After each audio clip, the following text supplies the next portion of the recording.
Welcome, everyone, to the 46th Annual YWCA Hamilton Women of Distinction Nominee Unveiling, presented by ArcelorMittal Dofasco. My name is Bianca Caramento, and I'm happy to be here with all of you today and for the remainder of the week as we introduce to you live the 2022 Women of Distinction Award nominees. Yesterday was another inspirational afternoon as we unveiled the 12 nominees across the business leadership, entrepreneurship, and innovation category. And today we are excited to share with you the nominees for our largest category of all, the community leadership category. That's right, this is the largest award category this year, which makes sense given the number of community champions, advocates, and change makers that we have in our Hamilton and Halton communities. Alongside being a community leader, some of today's nominees are also in the running for the Lifetime Achievement Award, sponsored by Starwood Homes. Now, before we kick things off, it's important to state that YWCA Hamilton is located on the traditional territory of the Haudenosaunee and Anishinaabe. This territory is covered by the Upper Canada Treaties within the lands protected by the Dish with One Spoon Wampum Agreement and is directly adjacent to Haldeman Treaty territory. We at YWCA Hamilton respect the longstanding relationships with local Indigenous communities, the Mississaugas of the Credit First Nation, and Six Nations of the Grand River. As a movement, we are dedicated to advancing opportunities for learning and for education, and are committed to the recommendations of the Truth and Reconciliation Commission's report. I encourage you to recognize and acknowledge the land that you occupy, wherever you may be tuning in from. This is our third of 5 nominee unveiling events this week. To date, we've celebrated nominees across 3 categories, and tomorrow we'll unveil the identities of the women making impact in health, recreation category, as well as the research, science, technology, and trades category. We hope you can tune in again tomorrow and Friday, where we'll be celebrating our young trailblazers. You can register online at ywcahamilton.org. As shared in our previous nominee unveilings, we want you to use the chat box today.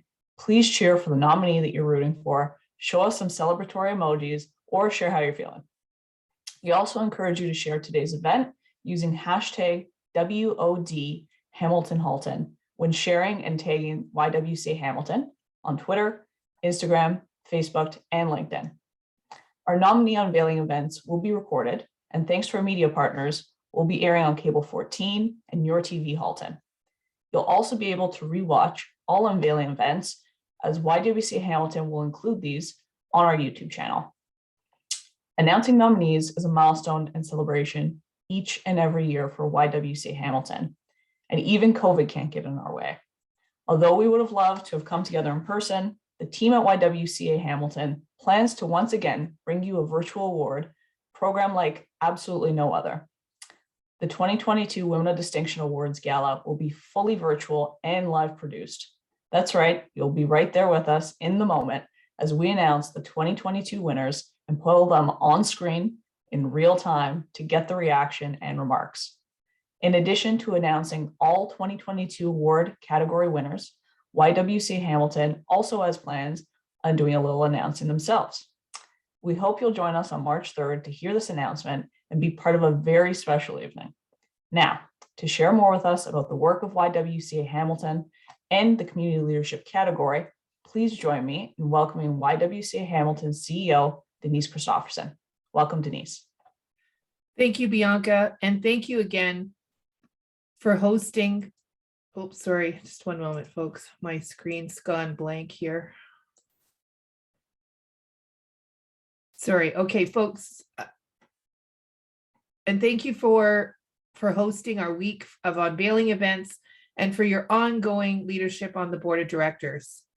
Folks, I'm thrilled to once again be joining all of you for the 3rd day of nominee unveilings. And we have a big day ahead of us with the largest category of the year. To everyone tuning in, thank you for being with us to celebrate the 19 community leadership nominees across Hamilton and Halton. That's right, 18 nominees. In total this year, we have 73 nominees that will be recognized for their leadership and contributions across 8 award categories. These women and girls who build Hamilton, these are all women and girls who build Hamilton and Halton. You know, YWCA Hamilton has been building and responding to the emergent needs of our community for over 130 years. And for the last 46 years, we have been celebrating the achievements of women. Events like Women of Distinction, where we highlight the works of women, the impact of women, and call for continued investments in the lives of women, are more important than ever. I've said it before, and I'll continue to say it. We cannot fully recover from the impacts of COVID-19 without a feminist recovery plan for Canada. We know that the pandemic has and continues to have a disproportionate effect on women. Across Canada, more women have died than men, in part because women bear the brunt of responsibility on the front lines of the pandemic response. YWCA Hamilton, along with YWCAs across Canada, continue to push for a feminist recovery plan that centers the needs of women and gender diverse people. In Ontario, we're challenging our government to commit to a she recovery and invest in long-term, sustainable, gender-focused upskilling and training to help women access well-paying jobs. We're also advocating for investments in universal, high-quality, affordable childcare and the enactment of standards for decent work conditions to improve labor and employment standards in feminized industries. We at YWCA Hamilton are working hard to advance gender and racial equality in our province. And our nominees, especially within this category, are working extremely hard. To the community leadership nominees in the room, you now stand on the shoulders of the 1,700 women who have come before you, the 1,700 other women who have been recognized as Women of Distinction nominees. This particular award category has always held a special place in my heart.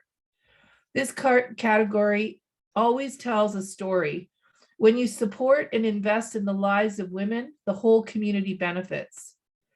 Because women build leaders, women build opportunities, women build each other up, women build communities. Today, we'll introduce you to the women who have improved and enriched the lives of others in their community. Our community leadership nominees are influential leaders and advocates through their paid work or volunteerism in the private, public, and not-for-profit sector.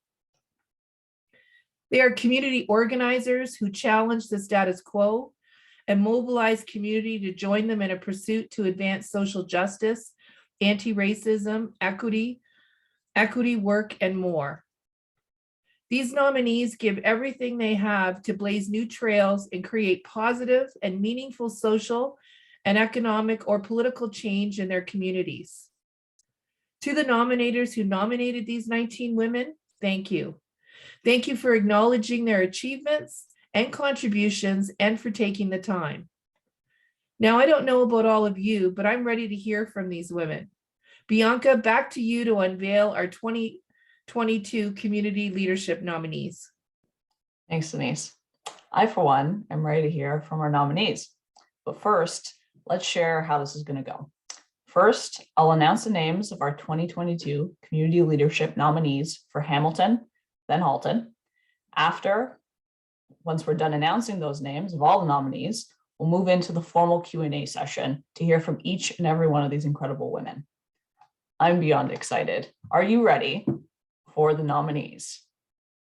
Our 13 Hamilton nominees for the Community Leadership Award are Alexis Petrovic, Annabelle Ragseg, Bernie McCarter, Jessica Compton, Dr. Joanne Savoy, also nominated for the Lifetime Achievement.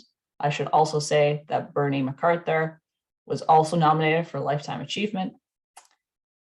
Kathy McNeil, Kelly Tobin, Krista Boyer, Sarah Jama, Vandana Verma, Vanessa Henry, Dr. Vanessa Watts, and Wendy Tompkins.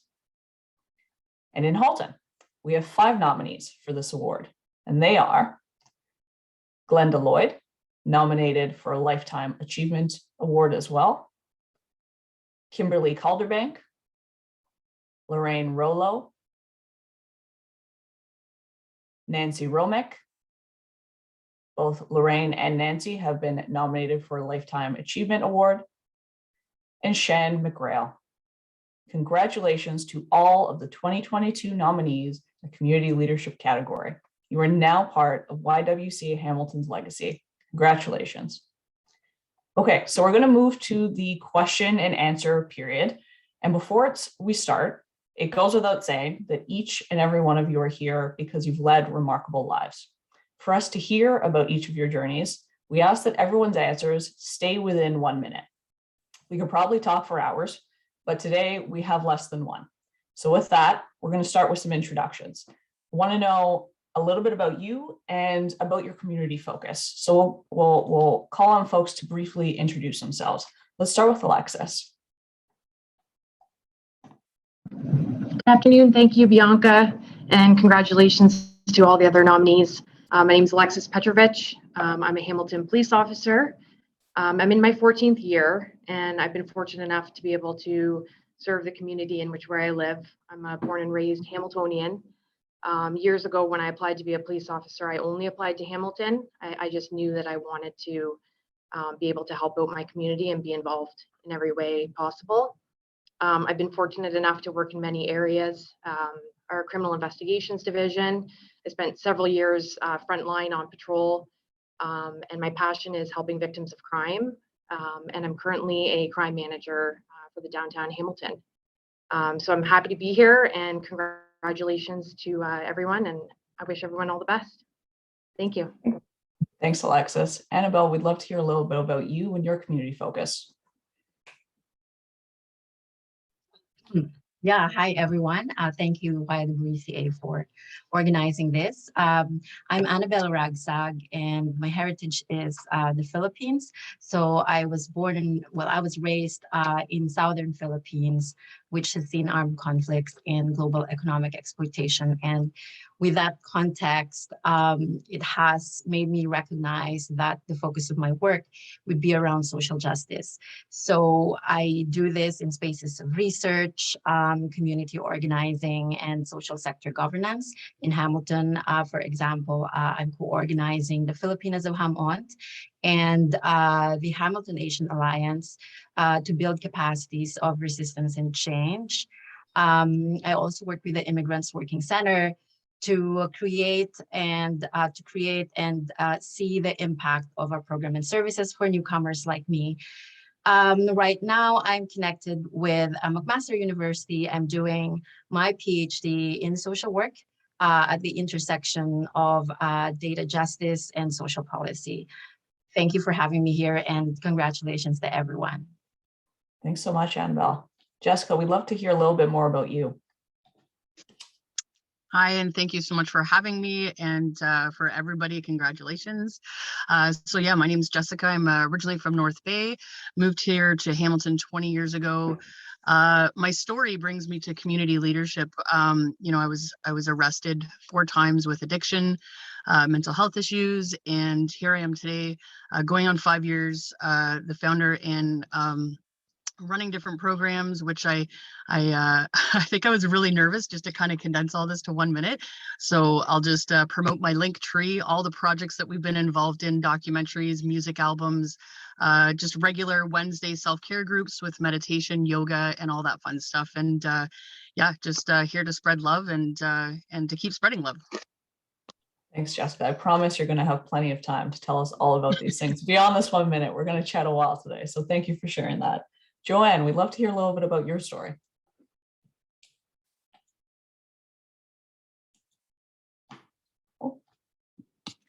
Thank you. Congratulations to everyone that's been nominated today. I'm in awe of all of you, and I can't wait to hear all your stories. So far, they've been very exciting. I'm on my second career.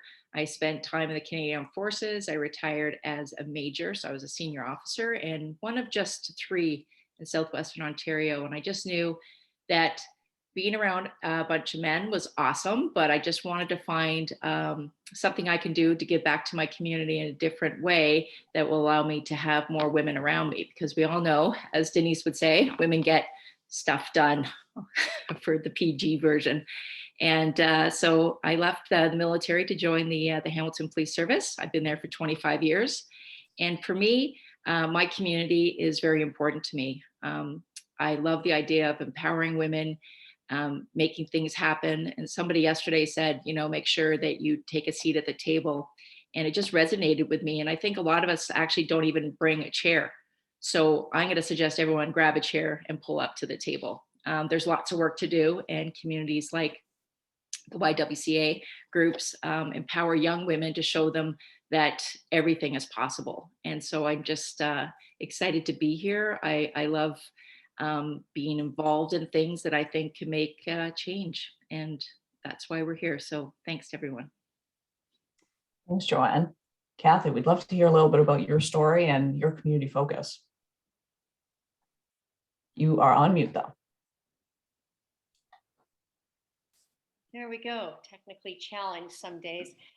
Thank you again. I'm really grateful for the opportunity to be standing alongside just an incredible group of women who care deeply about our community and whose actions truly speak louder than words.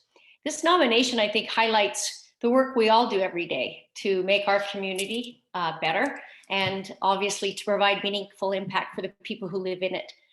The work that I passionately engage in are things that are personally important to me and my family, and that includes education and water. Clean water is important as we made our living on the water. Mental health, because we have a child who struggles with severe mental health challenges, and of course, end-of-life care.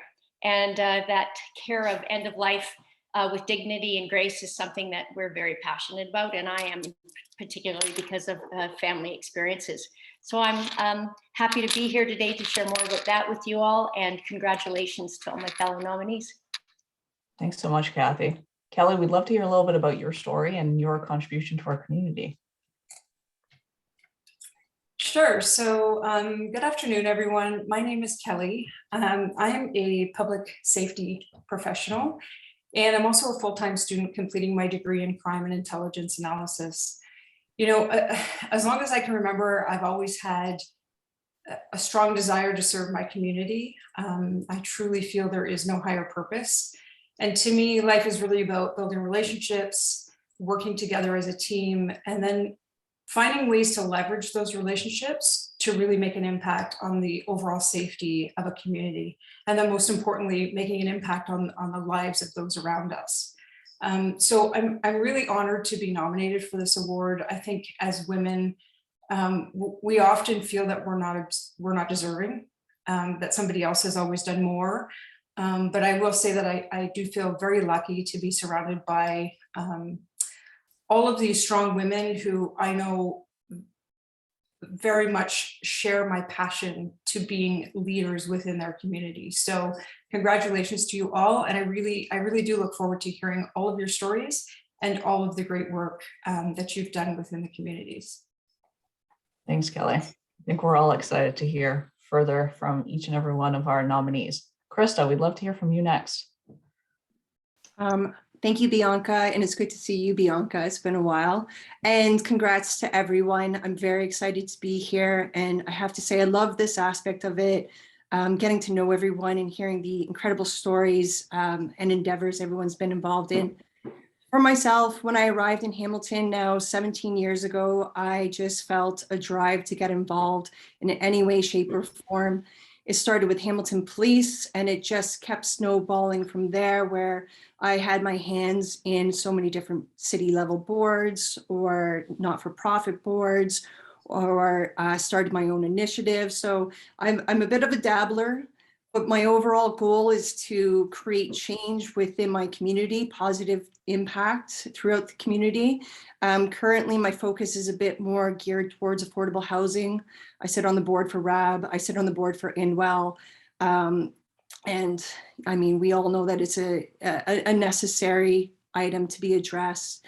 So that's where one of my passions goes, but I'm still dabbling.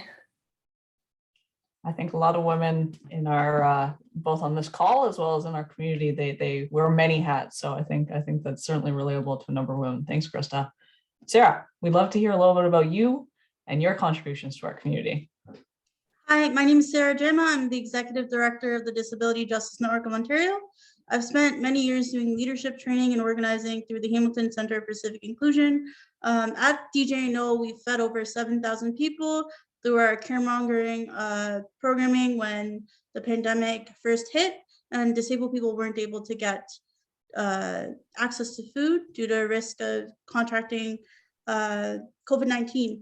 We also do a lot, or I personally do a lot to combat police violence in our communities. We know that houseless people, especially houseless people with disabilities and women in our communities face disproportionate violence by police in our communities. And we're spending a lot of our energy and time to raise awareness to that specific level of hardship that comes from police violence in our communities and combating anti-Black racism. I also do a lot of work with the Hamilton Encampment Support Network that works to support women who are living in encampments. Thanks, Sarah. Vandana, we'd love to hear a little bit about you and your work. Hi, everyone. I'm so honored to be here and be among such incredible women. Like, just to be nominated for this award and be thought of as a woman of distinction is amazing. I'm a teacher with HWDSB. I work at Prince of Wales School and have been here for the last 18 years. I volunteer in a lot of boards, the Canadian Football Hall of Fame. Currently, I'm on the board of the Hamilton Folk Arts. I've worked with the Soup Truck. My initiative that I started was in 2013. I started the Just One Wish Kindness program. And the whole point being to increase kindness in our world, because it is kind. It is more small acts of kindness that are going to increase the positivity. I have lessons for teachers. I provide activities for kids and for parents. I started the Just One Wish Kindness Awards that are held during the It's Your Festival Canada Day celebrations. So it's just through the small things that we do every day that we can make our world a better place. Thanks so much, Vandana. Vanessa, we'd love to hear from you. Hello, everyone. Yes, it is humbling to be here with all of you, and even hearing Denise Christopherson's words about 1,700 women before us. It's really remarkable. So hello, Sego Ani, my name is Vanessa. I'm from Curve Lake, Tyendinaga, and Six Nations, and I live here on Six Nations of the Grand River, and I work at McMaster as an assistant professor in sociology and Indigenous studies. My work primarily focuses on social justice for Indigenous communities, and of course, education, and specifically education around disproportionate violence or gender-based violence against Indigenous women, but also centering Indigenous women's voices within the classroom as forms of expertise, not just framing them as being victims of violence, but also to really center ideas of strength and love and leadership within our communities. So it's an honor to be here with all of you. Thanks so much, Vanessa. Wendy, we'd love to hear a little bit more about your story.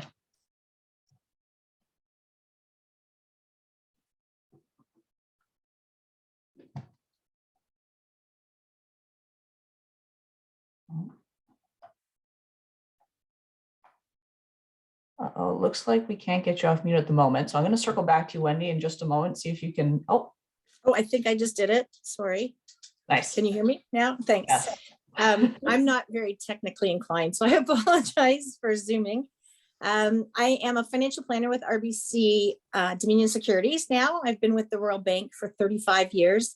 And I think the best part of my job is helping people as a financial planner. So I've met Denise over the years, Christopherson, through the YWCA and through some legal advocates along the way. But I do a lot of volunteering in the Hamilton Ancaster community. I don't even think of it as I'm volunteering. It's just a natural thing for me to do. Working with the Bob Kemp Hospice, Crime Stoppers, Glenbrook Community Services, Ancaster Community Services. I think I just have a passion for educating people on many, many levels and topics. So again, I was very honored to be nominated by a client of mine, actually, who sees me doing this work in the community. So I'm just honored to be here, and congratulations to all the other nominees. Thanks so much, Wendy. Glenda, we'd love to hear a little bit more about your story.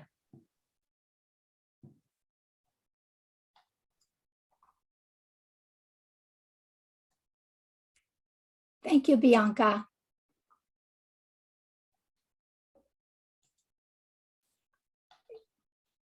Do I need to do something different? I'm not seeing. You're good, Glenda. We can hear you. Oh, great. Thank you. I was still seeing Wendy on the screen, so I wasn't sure what was happening there, Bianca. So thank you so much. I am beyond honored to be nominated in this category. It's very unexpected for me. It's amazing to me that people see me as a community leader. I have to say that, that's something that I haven't seen myself. It's not how I view what I do with what I bring to the community.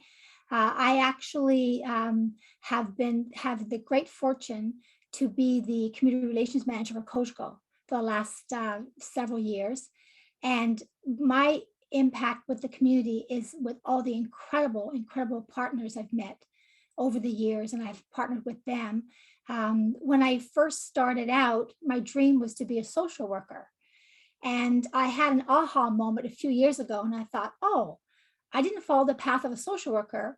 However, I get to help the community through my role as the community relations manager for Cogeco.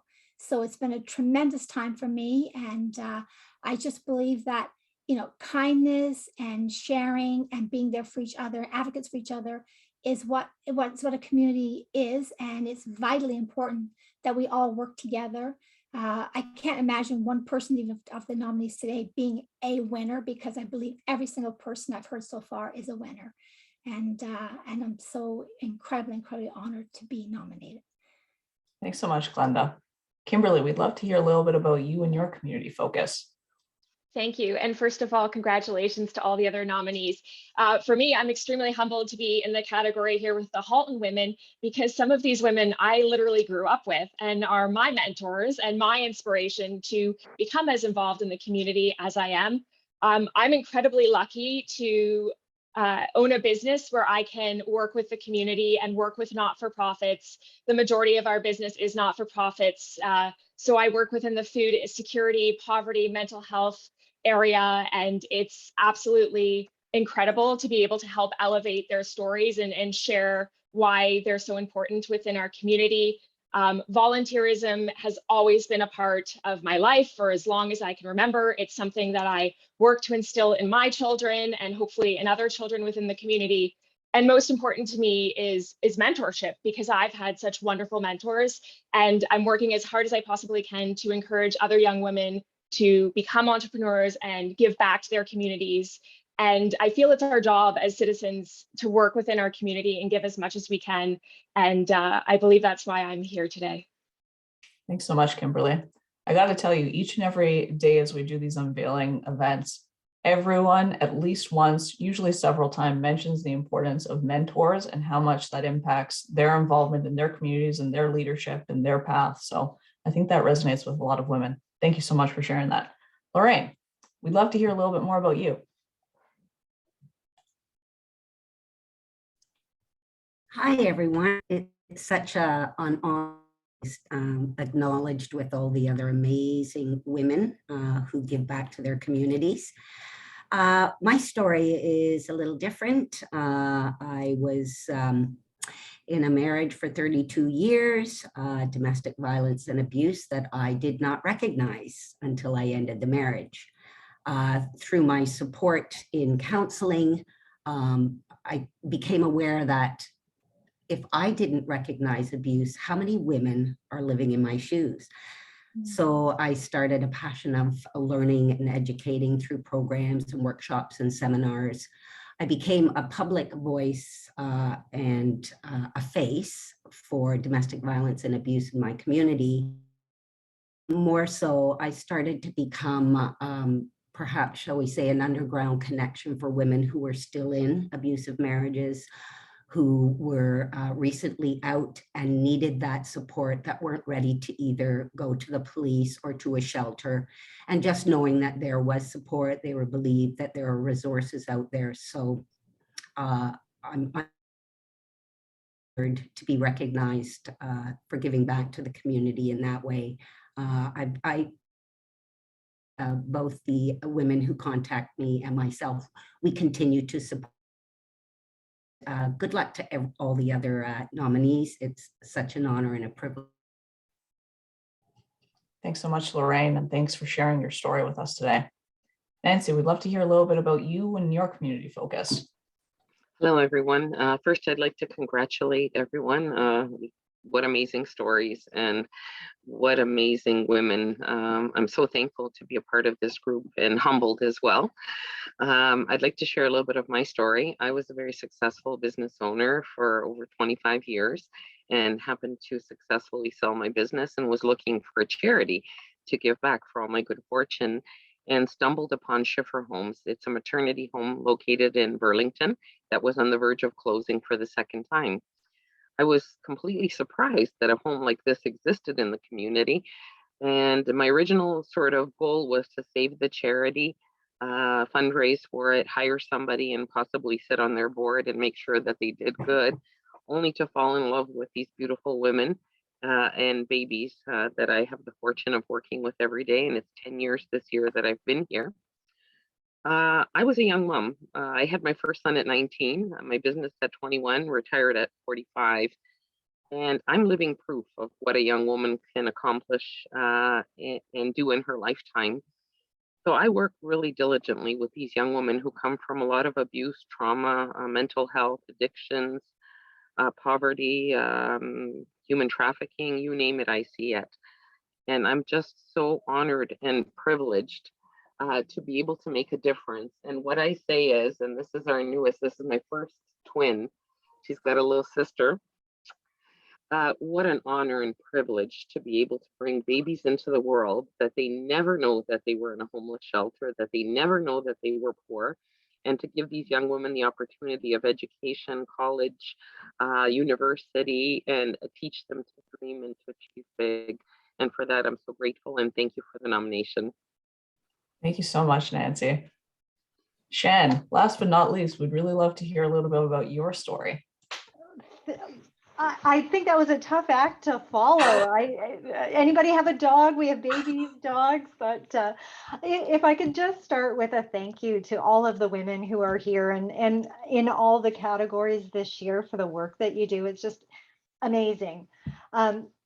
To introduce myself, I have spent my career in technology and innovation, and that had led me to working with Haltech, a regional innovation center. And our job at Haltech is to help technology entrepreneurs bring their ideas and their creations to life. And my passion has been leveling the playing field. At the beginning, we talked about how the recovery has to be she-led. And the work that I've been doing with all the great people around me has been focusing on how do we level the playing field in a world where women represent only about 15% of technology startups. We've looked at and worked with these women to bring their technologies and innovations to life. So we've been focusing on how do they make economic impact? How do they grow their business? Because that translates into so many other things. And it's just been so exciting to see what they've been doing to bring mentorship, resources, and to support them every day that they're out there trying to make a difference in their communities and taking those innovations to the next step. Thanks so much, Shan. And thanks everyone for sharing a little bit about their stories. We're going to dive a little bit deeper now into further questions. I'm going to remind everyone to keep your answers as concise as possible so that we can get to everybody and have an even deeper, more fulsome conversation. We're going to start off with Jessica. And the question that we're going to be answering is, what inspires you to do what you do? Yeah, so for myself, again, my story being arrested 4 times and getting through recovery and continuing recovery. And I heard some words of, having the voluntary piece, in our lives. Well, I definitely feel it in my heart and my passion to make a difference. So, having myself care groups and going out to areas where people are struggling and doing that outreach, it gives me a sense of passion, but it also gives a sense of hope for other people when they can relate to my story. And then additionally to that, spending 15 years working at a group home and working with kids at the school board as well, and being on a bunch of committees, I just feel like Yes, there's a lot on my plate and I can balance that, but I feel like every time I go to do something, the universe just puts me where I'm supposed to be. So my passion comes from my experience of childhood trauma and the recovery piece of keeping going, for anyone around me who's willing to be involved. Yeah, pretty much. Hopefully I did the 1 minute thing. That was perfect, Jessica. Thank you for sharing your story of resilience. Truly, thank you for that. Vanessa, we'd love to know what inspires you to do what you do. I think it's, for me, definitely a personal commitment, not just a professional one.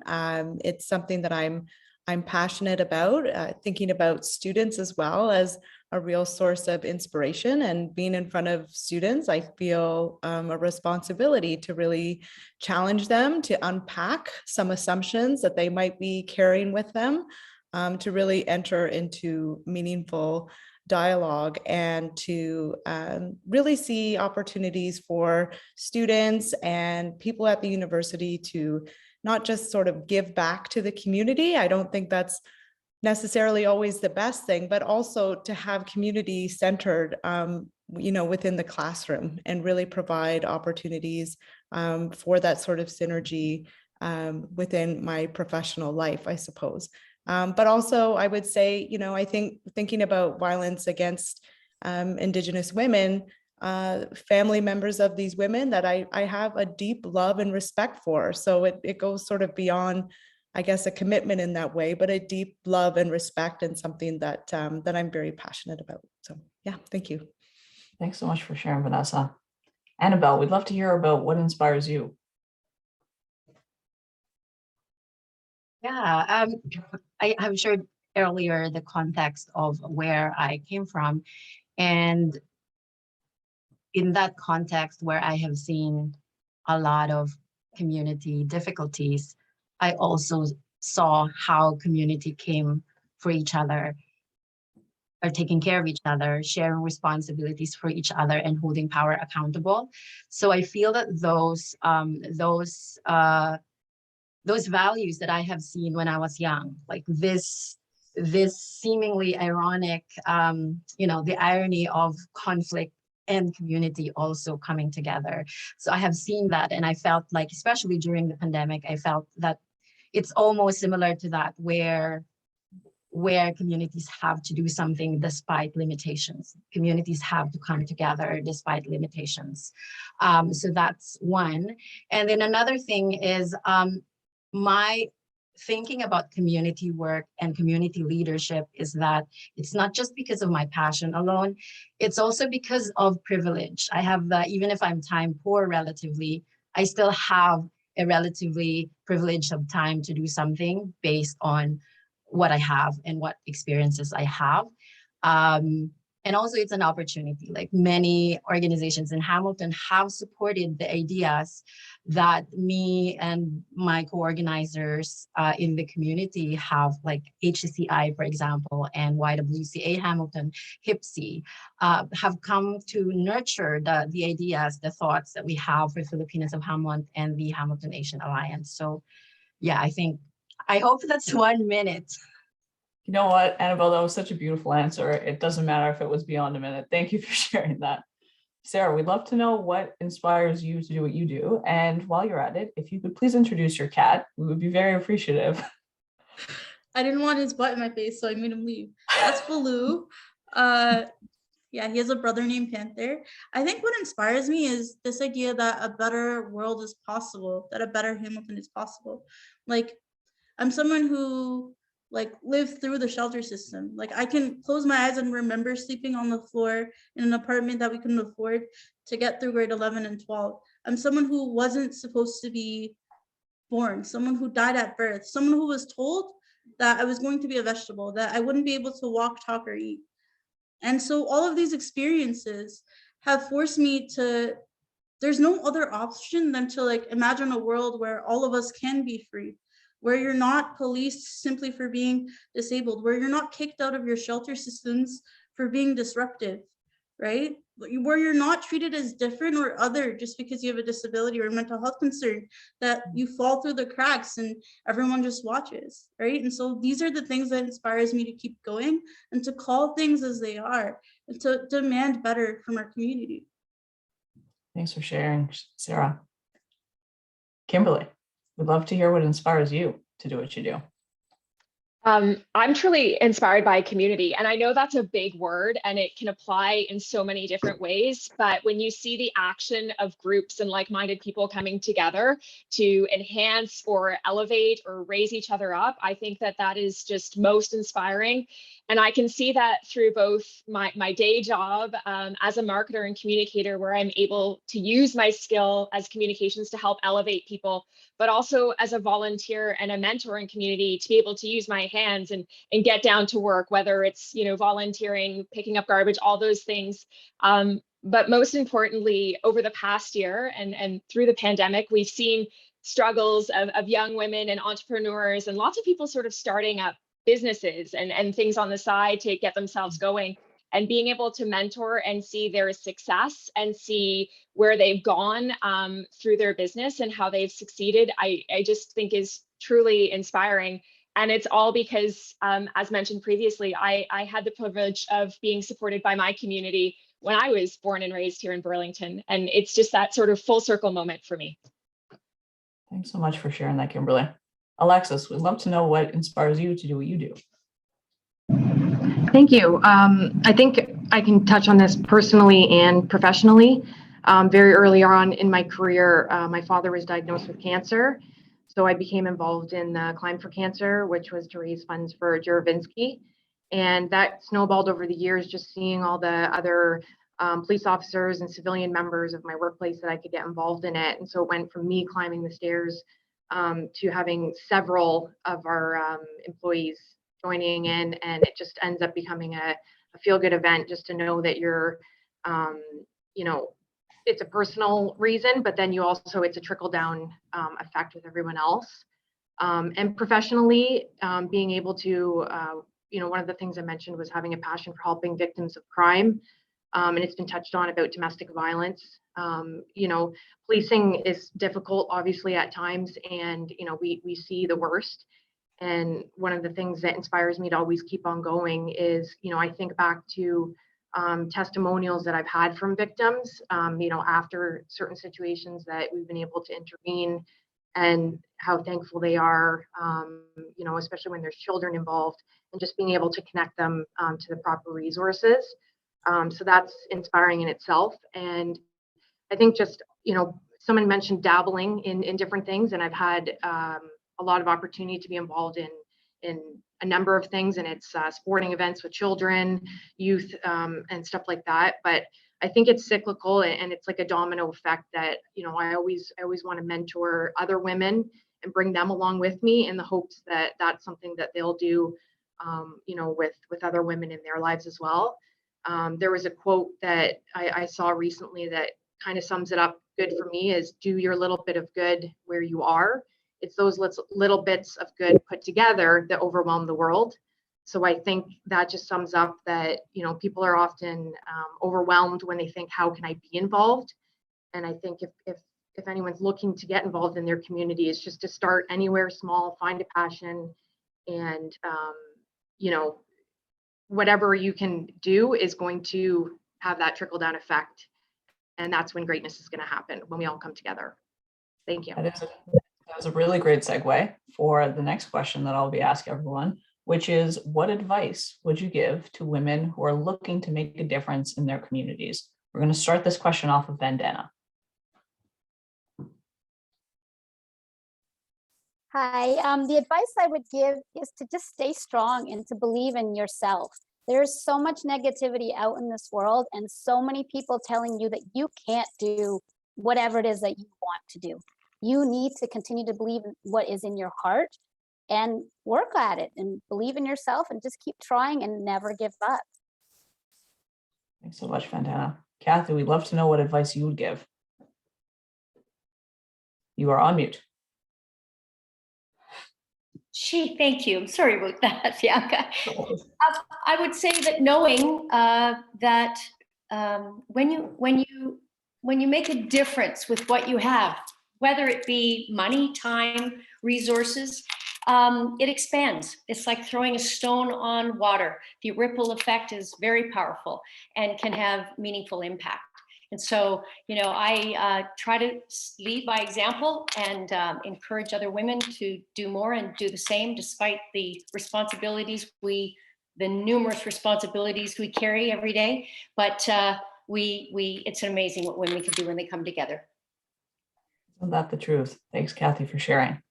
Shan, it sounds like you provide a lot of advice for women in the field. I'm curious if you can share some of that advice with us today. The advice I would share is listen. And it really comes from the place of there are so many, whether it's opportunities to be realized, people who need support, dots that need to be connected. I think it's, just giving people and giving yourself the moments to reflect, to listen to what needs to be done. There's so much power by just taking a few moments, listening to what needs to happen, and then going from there. And I think everybody on this call has certainly reflected that. So that would be it. Listen. Love that. Thanks, Shan. Glenda, what advice would you provide to women interested in making a difference? Thanks, Bianca. What comes to mind with me is that I don't think any of us really fully understand the impact we have on other people's lives. So just to try and have an awareness that what you do does actually get noticed and that it does make an impact. And always be kind in every interaction and try and add value to each person and organization that you're dealing with. One of my favorite sayings actually goes back to the nobody cares how much you know until they know how much you care. That really resonates with me. So that's how I like to live my life, and that I want to make sure that we can spread kindness and also be able to understand that, yes, we do have an impact that we may not ever be aware of. Thanks for that, Glenda. Thanks for sharing that. Okay, our next question that we're going to be asking is, could you please tell us about a positive change that you've created within our community? We're going to start with Nancy on this question. Hi. Oh, wow. There's so many examples that are coming to my mind.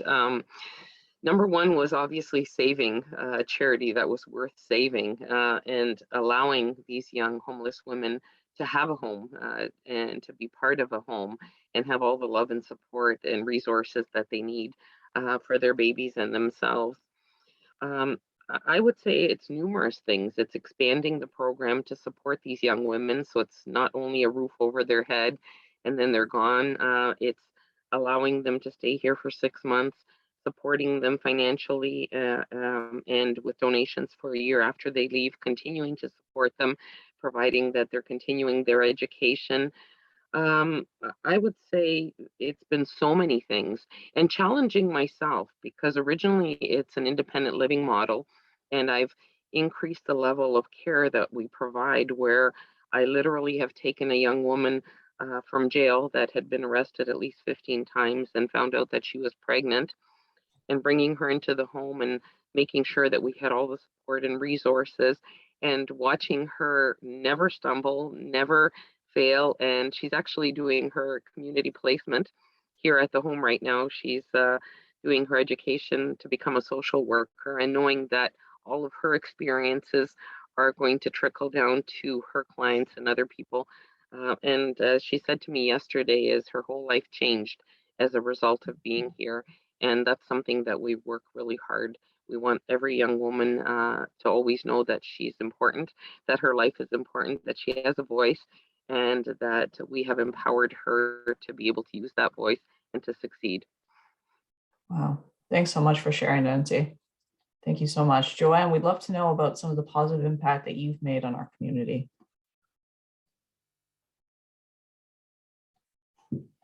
Not sure I could top that, but for myself, I've been involved with the community at committee levels for many years.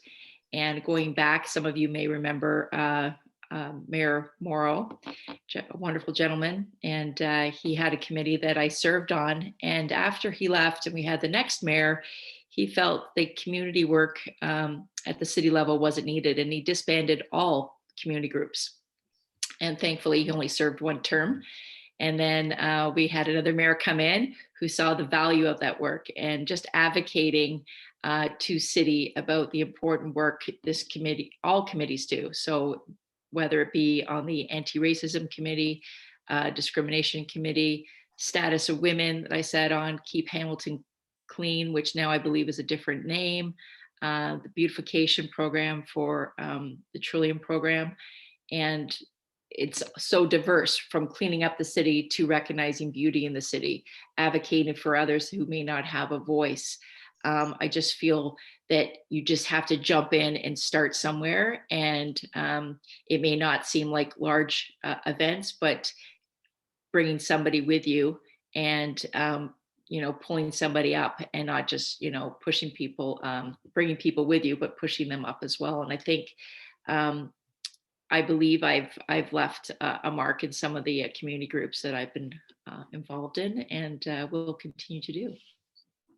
Thanks so much, Joanne. Yeah, that holistic theme about, small things making a big difference over time is something I'm definitely hearing. Definitely hearing. Wendy, we'd love to hear about something you're proud of for your positive impact on our community.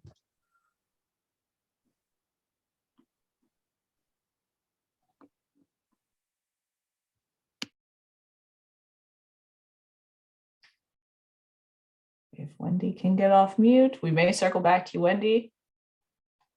Okay, we will circle back. In the interim, Lorraine, we'd love to hear about something you're proud of.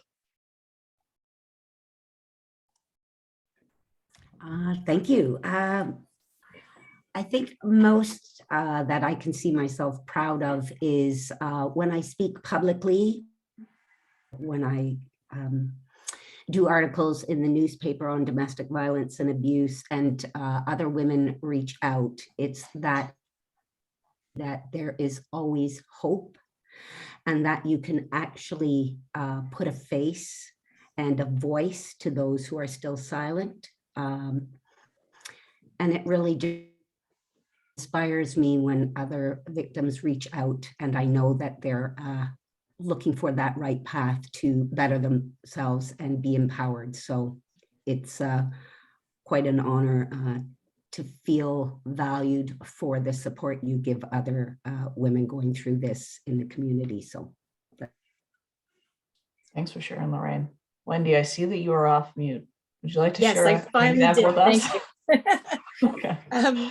Yeah, again, I don't realize what I do in the community, but I think it's my enthusiasm, my contagious strength, and I love to just help organizations. And then whether it's fundraising, whether it's connecting people with resources they need, whether it's again, mentoring friends and family through different financial needs, never mind education. So I think the biggest thing recently was working with the Ancaster Senior Center, and I ran a monthly lunch and learn, and it was free, and I provided lunch to them. And we had many topics from end of life care to finances to funeral planning. Like we just had so many topics and so many speakers. We had lawyers come in and talk about, estate planning and wills. And I just love, again, making that difference in the community. Thanks so much. Thanks, Wendy. It's about dignity at the end of the day. So thank you for sharing that. Okay, Krista, we'd love to know about an example of a positive, meaningful change that you've made in our community. So I wouldn't say it's any one change that I've made in my community. It's more an ongoing change or more with individuals, and that being, just encouraging people to get involved. I'm always promoting volunteerism and the benefits of it. And I've seen it over the years where colleagues or friends have, taken up the shovel and started getting involved in the community, which is incredibly exciting because then, just furthers the impact that we're able to create in the community. And then we get, a panel like this. And I would say, outside of that, I have had, some moments where I had some personal impact, where just recently, like with Stony Creek Legion, I'm a volunteer there, and I'm determined to make that Legion the best in Canada. And, you know, and I'm seeing it from the members. They're so excited that I'm a part of it, that I'm driving them in a direction they haven't been driven in before. And, you know, that to me is very special because, you know, I'm creating a relationship, and then I'm also being able to see some impact within that relationship. Love that. Thanks for sharing, Krista. Kelly, would you be able to share with us an example of some positive, meaningful impact you've made within our community? Yeah, I'll try and keep it quick. So for me, my two main focuses are animals and individuals facing barriers. So I've worked tirelessly with several dog rescues to bring in, care for, foster, adopt out dogs who would have otherwise been euthanized. And some of these dogs are very damaged and just simply need love and a new start. And so part of what I did, I think at the beginning of the pandemic, was try to pair up damaged dogs with individuals who were suffering from mental health issues as a result of the pandemic.